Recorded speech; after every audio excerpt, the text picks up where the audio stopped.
Բարև ձեզ, Arnews հեռուստաընկերության եթերում հաջողության բանաձևն է։ Երբեմն մարդիկ հայտնվում են այնպիսի իրավիճակներում, երբ սթրեսն ու հոգեկան լարվածությունը անխուսափելի են։ Սթրեսներից դուրս գալու համար մարդիկ փնտրում են տարբեր միջոցներ, դիմում են հոգեբանների օգնությանը։ Բայց երբեմն օգնում են ոչ թե դեղամիջոցները, այլ կյանքի ամենապարզ եւ գեղեցիկ երևույթներից մեկը՝ արվեստը։ Այդպիսի բուժումը կոչվում է արտ թերապիա, որի մասին էլ այսօր կխոսենք։ Եվ իհարկե կբացահայտենք մասնագետների հաջողության բանաձևը։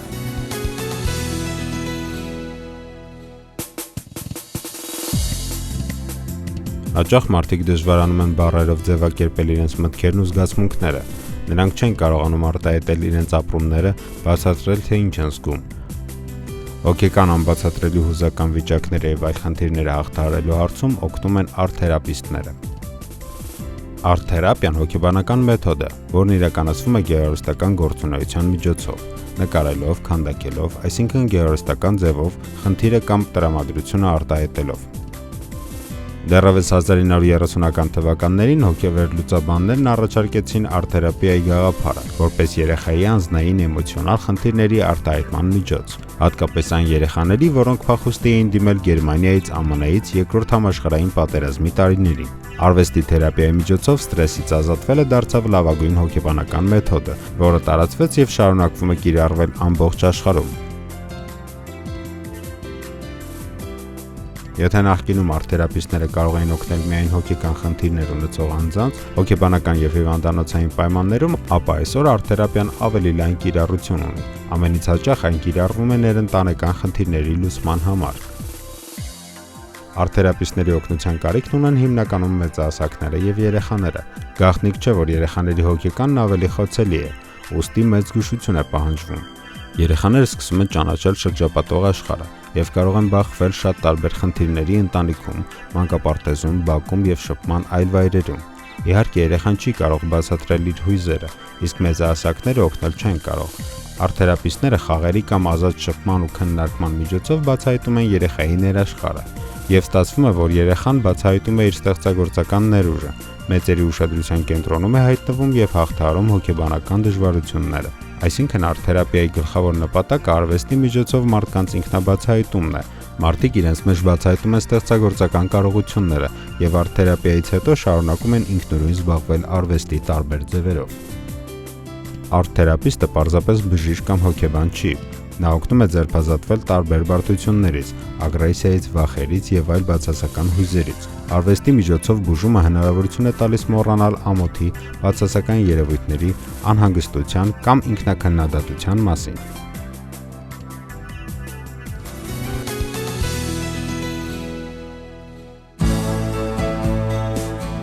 Հոգեբան Սոսե Խաչիբաբյանն իր կարիերան սկսել է Արփի ուսումնական կենտրոնում։ Այնուհետև տեղափոխվել է Անանյա Շիրակացու անվան ճեմարան, եղել է մանկական զարգացման եւ արտ-թերապիայի Սենդլենդ կենտրոնի համահիմնադիրը, հոգեբան ավազատերապևտ։ 2015 թվականից Խաչատուր Աբովյանի անվան Հայկական պետական մանկավարժական համալսարանի լոգոպեդիայի եւ վերականգնողական թերապիայի ամբիոնի դասախոս է, մասնակցել է վերապատրաստումների եւ հրատարակել է աշխատություններ։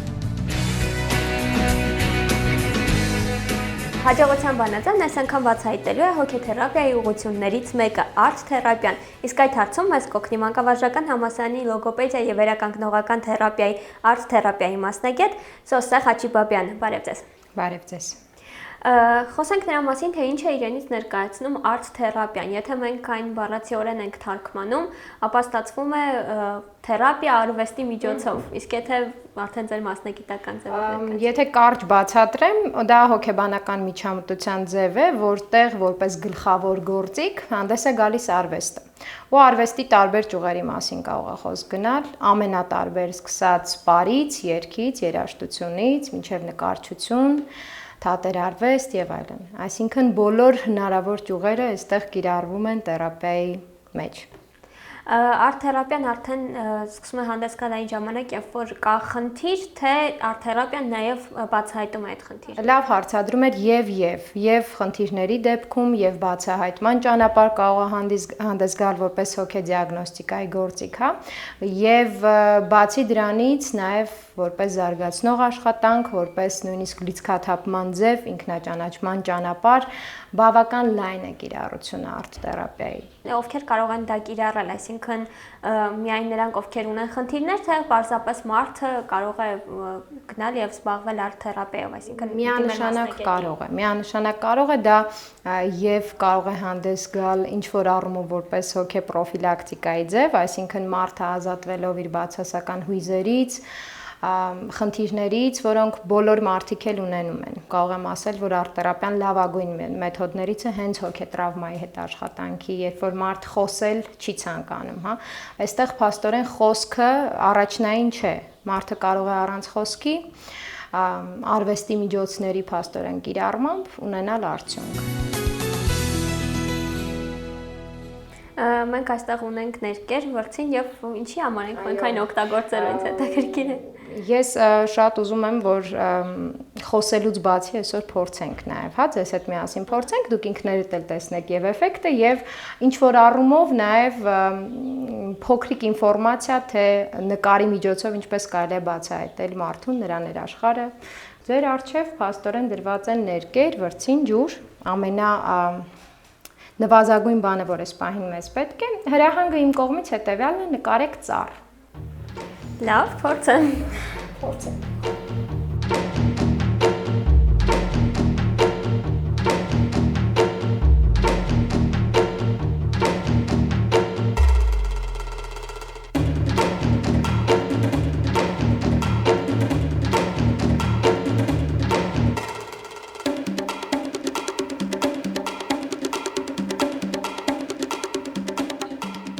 Ես ավարտեցի նկարը եւ ինչ կարող եք ասել։ Լավ, մի քանի հարց այդ դեպքում, հա, ձեր նկարած ծառի հետ կապված։ Սրանք լրացուցիչ հարցեր են, որոնք կարելի է տալ, կարելի է չտալ այս դեպքում, քանի որ ես ձեզ առաջին անգամ եմ տեսնում, պարտավոր եմ հարցնել։ Ինչպես է իրան զգում այս ծառը հենց հիմա, ինչ եք կարծում։ Ինձ թվում է ծառը տարբեր հոգեվիճակներում է այս բանը գտնվում, որովհետև ես սկզբից նկարեցի չորացած տերևներ, հետո նրա վրա ավելացրեցի արդեն տերևներ ճյուղերի վրա, իսկ հետո արդեն կարծես թե ինչ-որ բերք ավելացավ։ Այսինքն ոչ կայուն հոգեկան վիճակում է գտնվում։ Որտեղ է գտնվում ծառը։ Որտեղ է աճել, այո։ Երևի այնպեսի այգում, որտեղ որ միայն նա է։ Միայն նա է։ Փաստորեն իմ հաջորդ հարցին արդեն պատասխանեցիք, իր կողքը ծառեր չկան։ Չկան։ Իսկ լավ է զգում իրեն այդտեղ մենակ։ Երևի թե այո, բայց ոչ այնքան։ Այսինքն իր աշխարհում լավ է զգում իրեն, բայց իհարկե զգում է կողքից որևէ մեկի աջակցությունը։ Պարզապես երևի թե չի գտնում կամ այս ծառը ունի աջակցության կարիք։ Ունի։ Ունի։ Հարցնում եք։ Այո։ Հենց այս պահին, որով որ ես ավարտեցի նկարը, չունի։ Իրեն լավ է զգում այսպես։ Այս պահին իր համար նորմալ է մենակ լինելը, լավ։ Տերևներ են թափվում ծառից, ճիշտ եմ տեսնում։ Մի քանի բան, որ ես կնշեմ, հա, բայց նորից պիտի զգուշացնեմ, որ սա միանշանակ բացատրություն չի ամեն մարդու համար եւ ես հիմա ինչ որ գուշակությամբ չեմ զբաղվելու։ Պարզապես տեխնիկան, երբ որ ստեղծվել է դեռևս 19-րդ դարից, մասնագետները նույնիսկ հոգեֆիզիոլոգիայի մասնագետներն են ստեղծել այս տեխնիկան, այս ոլորտի, նկատել են, որ ծառ նկարելը կապ ունի մարդու ակտուալ հոգեվիճակի, նույնիսկ ֆիզիկական վիճակի, առողջության հետ։ Իսկ այն հարցերը, որոնք որ ես տալիս եի եւ դուք պատասխանում եք, ըստ էության դուք խոսում եք ձեր մասին։ Փաստորեն, եթե նայենք, որ տեխնիկան պրոյեկտիվ տեխնիկաների շարքին է պատկանում, դուք խոսում եք ձեր մասին ծառի անունից։ Սա մի փոքրիկ բացատրություն, պարզապես շնորհակալություն եւ այլ ինչ մեթոդներով կարող ենք ինձ բացահայտել այս դեպքում։ Անցնենք արտ-թերապիայի ուրիշ ճյուղերի, հա։ Հիմա մենք տիկնիկաթերապիային կանդրադառնանք։ Արտ-թերապիայի համեմատաբար երիտասարդ ուղղություններից մեկն է եւ խմբային աշխատանքում է կիրառվում եւ անհատական Առաջնային որպես նպատակախմբային աշխատանքում օգնելն է, որպեսզի եթե երեխաների հետ ենք անցկացնում, երեխան կարողանա հեշտությամբ մտնել process-ի մեջ, խոսել իր մասին, էլի ոչ իր անունից փաստորեն, դա օգնում է կարծես երեխային եւ շփում հաստատելու մեջ թերապևտի հետ, խմբի հետ։ Դուք ձեր արժեվ ունեք տիկնիկի ինչ որ կարկաս, չեզոք կարկաս է, որի վրա դուք ստեղծում եք ձեր տիկնիկը, այնպեսին ինչպեսին դուք ուզում եք, օգտվելով այս բոլոր նյութերից։ Լավ, սկսեմ։ Սկսեք։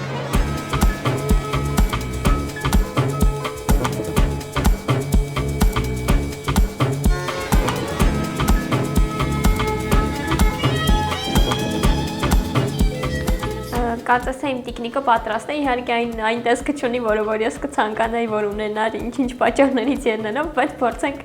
սրանից որևէ բան հասկանալ, եւ Տիկնիկի կերտումը էլի ինքնակերտման, ինքնաստեղծման ինչ-որ process է։ Կարելի ասել մարդը ինչ-որ կերպ իր որոշակի գծերը, իր որոշակի հատկությունները փոխանցում է այն տիկնիկին, ինչի որ ինքը ստեղծում է։ Իրենից անկախ չի տիկնիկը։ Դա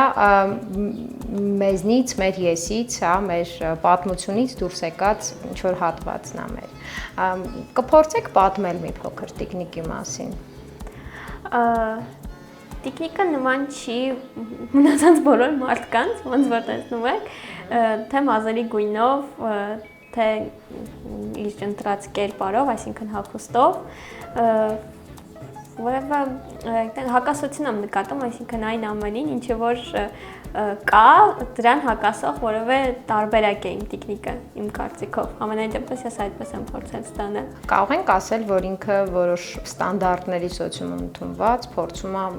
հակադրվել, ամեն ինչ ինչ որ տրված է, ինքը դա միանգամից չի ընդունում, իրենն է ստեղծում։ Ամեն դեպքում սա կրեատիվ մարդու, ստեղծագործական մոտեցող, ամեն ինչին ստեղծագործաբար մոտեցող մարդու ստեղծած տիկնիկ է։ Եթե էլի շատ հարցեր տրվեր իմ կողմից, դուք նորից պատասխանելու եք տիկնիկի անունից, բայց բերելու եք էլի ձերը։ Ձեր առջև ավազ է, հրահանգս հետևյալն է։ Ավազի վրա կառուցեք աշխարհ, այնպեսին, ինչպեսին դուք պատկերացնում եք, ուզում եք, օգտագործելով ձեզնից աջ գտնվող օբյեկտները։ Պիտի խնդրեմ, որ երկար չմտածեք նրա մասին, ինչ որ դուք հիմա անում եք։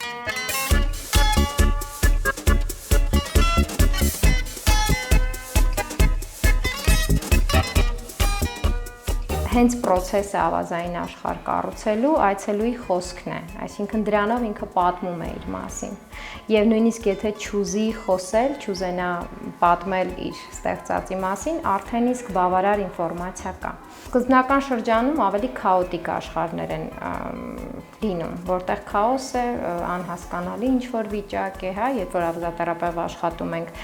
չկա կանոնակարգվածություն, այնուհետև գալիս է մրցակցության, կոնֆլիկտի փուլ, որտեղ կա պայքար, պատերազմ, կռիվ, ինչ-որ մի բանի համար։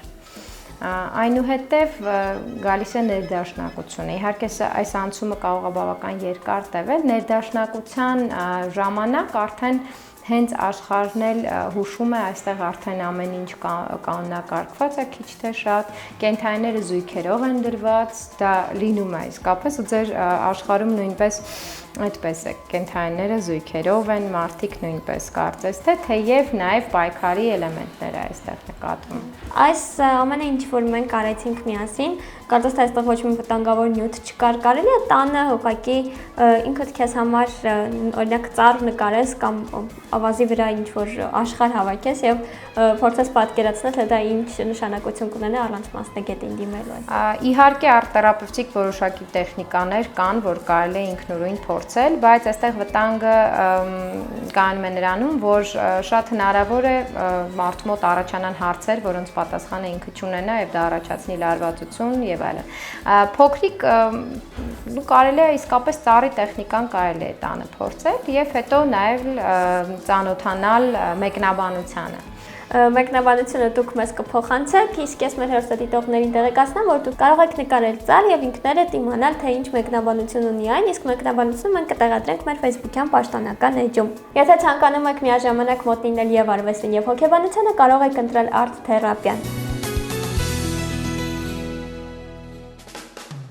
Բացասական հույզերից ազատվելու լավագույն թերապիան, ըստ հիվանդանոցային ծաղրածուական արվեստի հիմնադիր Պեջ Ադամսի, ծիծաղն է։ Իր հիվանդանոցային ծաղրածուների խմբով Ադամսը այցելում է աշխարհի տարբեր երկրներ։ Նրանք ծաղրածոյական հագուստներով ներկայացումներ են կազմակերպում հիվանդանոցներում եւ մանկատներում, ծերանոցներում ու ինտերնատներում։ Պեջ Ադամսի ձեռնարկումներն ու գաղափարները վարակիչ են։ Նրա փորձը հայտնի է ողջ աշխարհում։ Շատ վայրերում այն հաջողությամբ կիրառվում է։ Պեջ Ադամսը այցելեց նաև Հայաստան։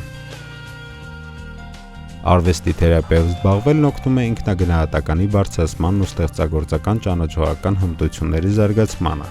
Այն օգնում է հասնել մեծ արդյունքների, զգացմունքների, հույզերի արտահայտման, աշխարհի հետ շփման նոր ուղիներ փնտրելու, սեփական անձի անկրկնելիության, նշանակության հաստատման եւ այլն։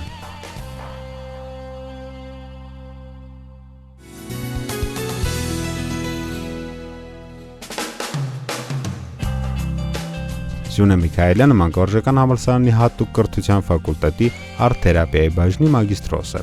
Նա մասնակցել է միջազգային ներառական կրթության գիտաժողովի, ինչպես նաև Մոսկվայի մանկավարժական համալսարանի Պարս հայազգ սոցիալական գովազդի երիտասարդական փառատոնին։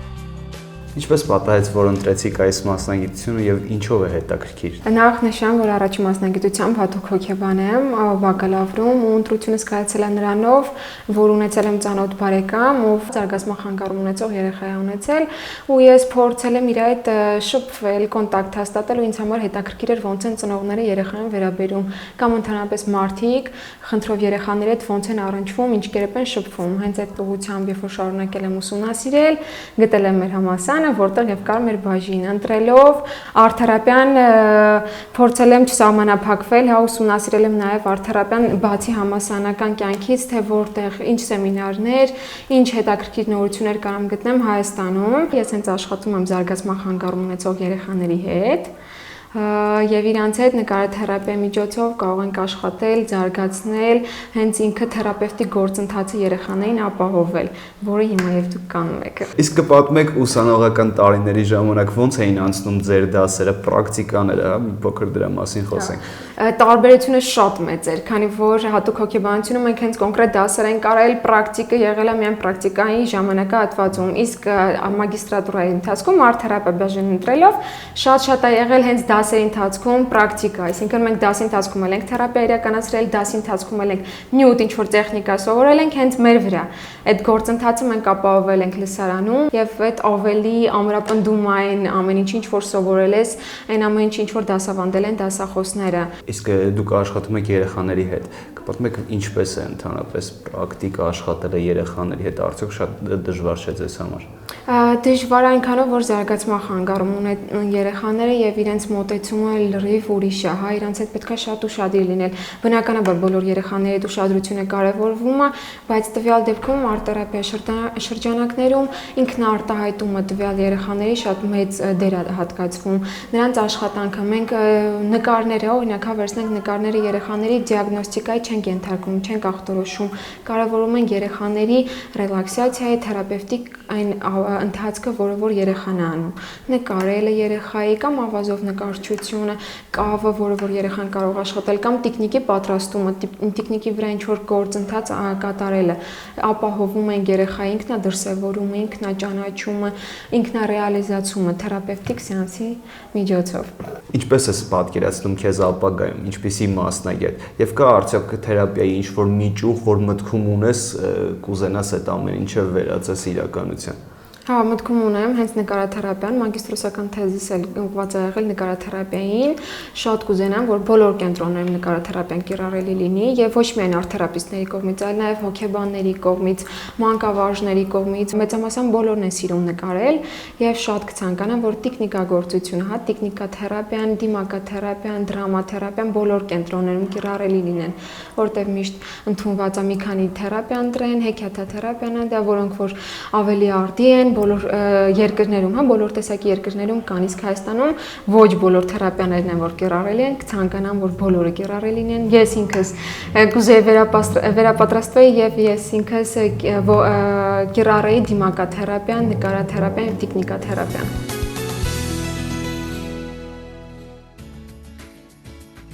Ալվինա Հայրապետյանը մանկուց երազում էր դառնալ նկարչուհի։ Երազանքն իրականացավ, նա ընդունվեց Գեղարվեստի ակադեմիա։ Սովորելու տարիներին սակայն նրան սկսեցին հետաքրքրել արվեստի թաքնված կողմերը, դրա հոգեբանական ազդեցությունը մարդու ներաշխարհի վրա, արված նկարների միջոցով մարդու հոգեբանական բնութագիրը ստանալու հմտությունները, մյուս կողմից մարդկանց արվեստի միջոցով օգնելու ցանկությունը։ Նման հարցերի անընդհատ փնտրտուկը բերեց հոգեթերապիա, հոգեբանություն եւ այնտեղ գոնե ինձ համար ես կարողացա տարանջատել արվեստի երկու հիմնական գործառույթ։ Մի դեպքում որպես գեղարվեստական, արժեք ենթադրող, մյուս դեպքում փաստորեն արվեստի հենց կիրառական կողմը, հիմնական ինքնակարգավորող, ինքնաճանաչման, ներազդման ձևերը արվեստի։ Եվ փաստորեն այս բաժնում ես հասկացա, որ արդեն ուզում եմ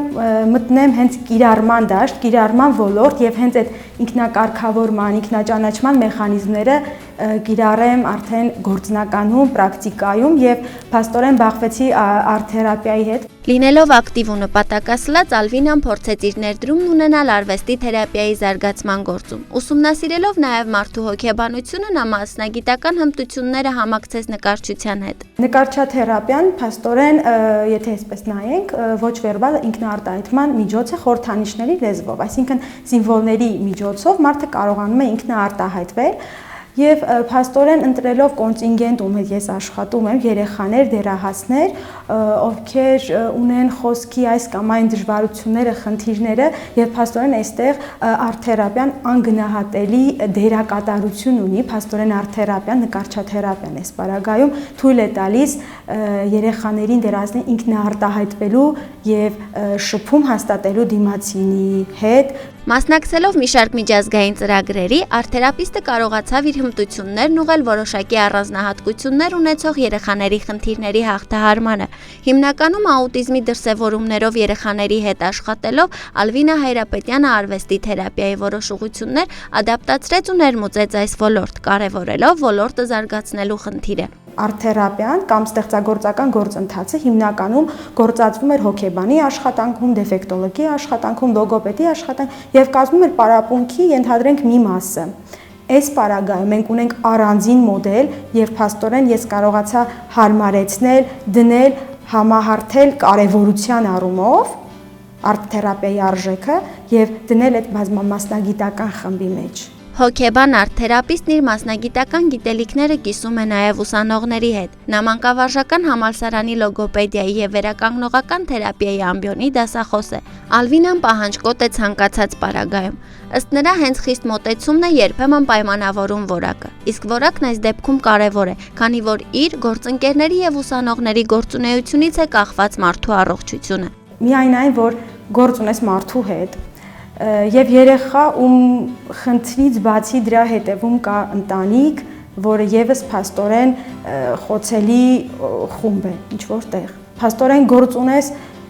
մի խումբ մարդկանց հետ, ովքեր ինչ որ խնդրից ելնելով ունեն աջակցման կարիք եւ դու հանդես ես գալիս այն մարդը, ով պետք է միջամտի այդ գործընթացին։ Արտ-թերապիան լինելով թեթև ու չձանձրացնող օգնության միջոց լուծում է լուրջ խնդիրներ։ Արտ-թերապիստն ինքը երբեմն մոռանում է հոգնածության կամ լարվածության մասին, սակայն հարգեղած դեպքում ինքն իրեն օգնում է նկարչաթերապիայի միջոցով։ Իրականում անընդհատ լինելով աշխատանքի մեջ, տեխնիկաների, մեթոդների կիրառման ակտիվ գործածման մեջ, քիչ ժամանակ է մնում սեփական խնդիրների հաղթահարման համար ընտրել դրանք։ Բայց չեմ թաքցնի, ինչու՞ չէ, որ իմ պարագայում եւս շատ դեպքերում տարբեր ձևամիջոցներ, երաժշտություն, նկարչություն նույնպես ծառայում են որպես միջամտություն ինչ-որ վիճակի բարելավման համար։ Հոգեբան, արտ-թերապիստ, թե նկարչուհի, էական չէ, վստահ է Ալվինա Հայրապետյանը։ Հաջողության գրավականն ըստ նրա անկեղծորեն մարդկանց օգնելու ցանկության մեջ է։ Հաջողության բանաձևը կայանում է անկեղծ աշխատանքի մեջ։ Լինել անկեղծ ու լինել լի գաղափարներով եւ ցանկությամբ օգնություն։ Դա է հիմնականում, որ կարողանամ նշել որպես բանաձև։ Հիշեք, երբ կա ցանկացած իրավիճակից, բայց պետք է գտնել ճիշտ ուղին, իսկ այդ ուղին մեզ համար բացահայտում են արտ-թերապիայի մասնագետները։ Յուրաքանչյուրս ունենք հաջողության մեր բանաձևը, բայց յուրաքանչյուր բանաձևի հիմքում ընկած է կամքն ու աշխատասիրությունը։ Մեր բացօգնված հաղորդումները կարող եք դիտել դասարան.am կայքում եւ մեր Facebook-յան պաշտոնական էջում։ Կհանդիպենք հաջորդ շաբաթ։